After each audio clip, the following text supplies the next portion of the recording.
Hello, welcome to another episode of Creating Cultures That Outperform. And today we're moving on to episode 12 of Jerks at Work. Super series. These are real personality types that exist in the offices. And today we got a good one for you. We've all worked with one of these people. They've been called variously over time Negative Nancy, Negative Norm. They're the energy vampire, the coworker who drains morale faster than your phone battery. And so we'll go through who these people are, how you want to deal with them, what to do, what not to do.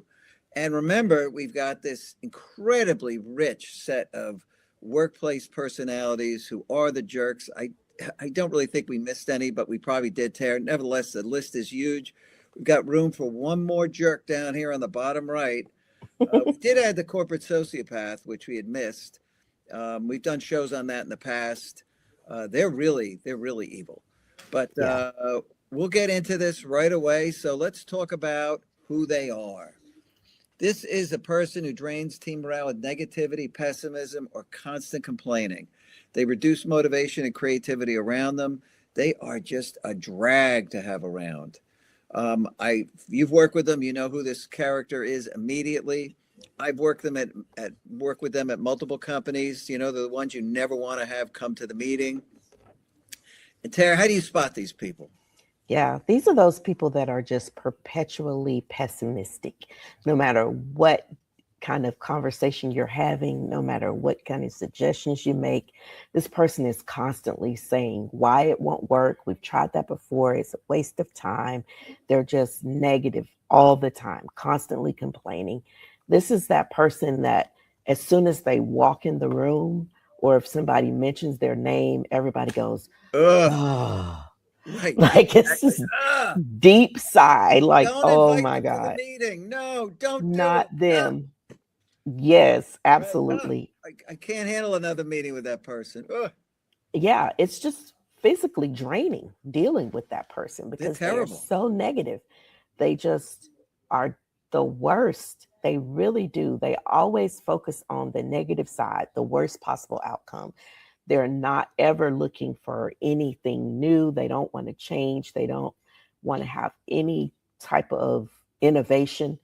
Everything has to just stay the same and be the way that it always Yeah. was. There's always some kind of fault finding or criticism about every single thing.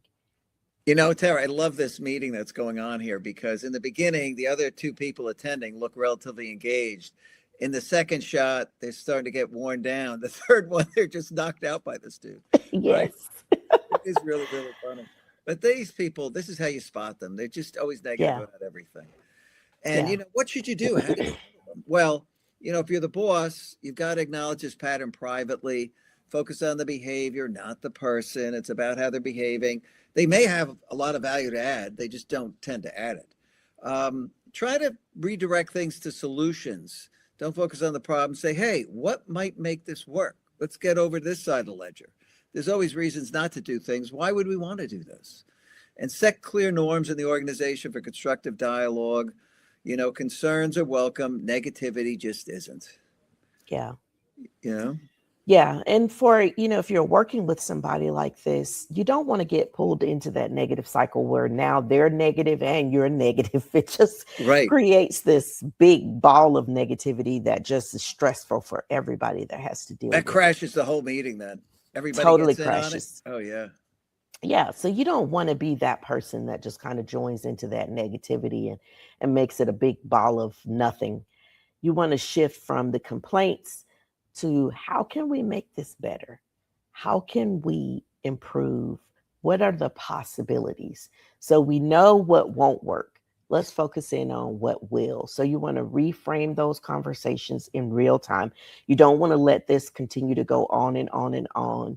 You want to be professional, but still try to shift the focus over to what can we do differently? How can we make this work? Yeah. And do limit exposure because they're going to pull you down. They're going to drain your battery. No question Yeah. about it. And then there's certain things you don't want to do, like this boss here. Enough of the negative, blah, blah. Right? Right. That never works. It just escalates the situation. You just never want to ignore the behavior and hope it improves. If you're silent about it, it means you're okay with it. So you got to do your job as the boss, and you've got to do what was on the prior slide. Don't shut them down publicly. Embarrassment isn't going to make the situation better at all. No. It's going to make them just defensive. It's And going to make don't. it worse because now you've got this all out argument in the room because that person is going to take their stance Yeah, and they're going to just dig their heels in at this point because now they feel attacked. So they're going to dig their heels in and it's just going to be a shouting match. yeah. It's going to degrade the whole situation, right? It's all going to degenerate. And Yeah. you certainly never want to reward the loudest negative voice because that reinforces the behavior and makes it okay. And so there is a time for, to have good suggestions about things. There are pluses and minuses to all ideas, but we're talking about these real negative people and you don't want to reward them at all. Yeah. And you also don't want to pile on. You don't want to amplify the drain that's happening.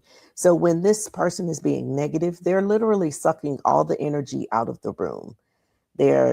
People get tired. It's one thing to have to observe something and say, hey, this might not work because, or have we considered these things? That's one thing. This isn't what we're talking about. We're talking about that person that is not being objective. So when you're making those objective observations, that's one thing, but this person is just in a negative headspace. So all they see is negativity. All they want to focus on is the negative. And so you don't want to join in on that and just start piling on. You really do want to address the situation head on and say, okay, we've talked about the negative, let's focus on the positive, just like we talked about before, where you're redirecting and reframing the conversation. And there's a way to do that without being negative yourself, but you don't want to avoid them also, because avoiding them without addressing it just really creates this roadblock, because now you're avoiding a person that you need to include in the conversation, and it makes things just kind of drag on and on and on. Yeah, So, it's uncollaborative. You've got to yeah, actually look, these people, the situation has to be addressed. They need to be coached and they need to, have very clear parameters around improving how they collaborate with people. yeah, absolutely. Unbelievable. And look, they create a lot of collateral damage. You can absolutely team morale collapses when they're allowed to constantly be the negative drain, suck all the enthusiasm out of the room. Productivity obviously takes a hit because people are less collaborative, they're less energized, and innovation takes a hit as well. Yeah. People are not psychologically safe in a place like that when people are just draining all the energy. Others that would normally speak up and share ideas, they'll stop doing that because they don't feel safe, because the negative person is going to keep It's going to saying, put them down. oh, that doesn't work. We've tried that before. That's too risky. They're constantly pointing out all the reasons why we shouldn't. And so people will eventually learn that it's not safe to share your ideas. It's not safe to speak up, and they will stop So true. speaking up. And that's just not what you want. You want people to feel safe where they can express themselves, they can share their ideas, they can speak up. They can also bring up, if there are things that are critical observations that you've noticed, it's okay to bring that up, It's but important. don't just stay in that spiral of negativity There's where a right way everything to is just do negative. everything. And, Yeah. you know, And then you also run people away. The bottom line is people don't want to be in this type of situation where they feel like they can't speak up. So high value talent just simply won't stay in a situation like that. oh, They yeah. will And, move. we've all seen good people quit because, hey, Yeah, I don't like this culture. This is just not the place for me. And that's that's right. when these really weak junior leaders don't know how to address and deal with people like that, because they've got to be able to deal with difficult, personnel situations. That's right. And so, next week we move on to a fun one. We may have all seen this person over time, but the information hoarder, the one who just tends to know everything, collects all the info. So I hope you could join us. We're here every Wednesday with another show at 3 o'clock Eastern time. So we hope to see you there. Take care. Yes. Bye for now.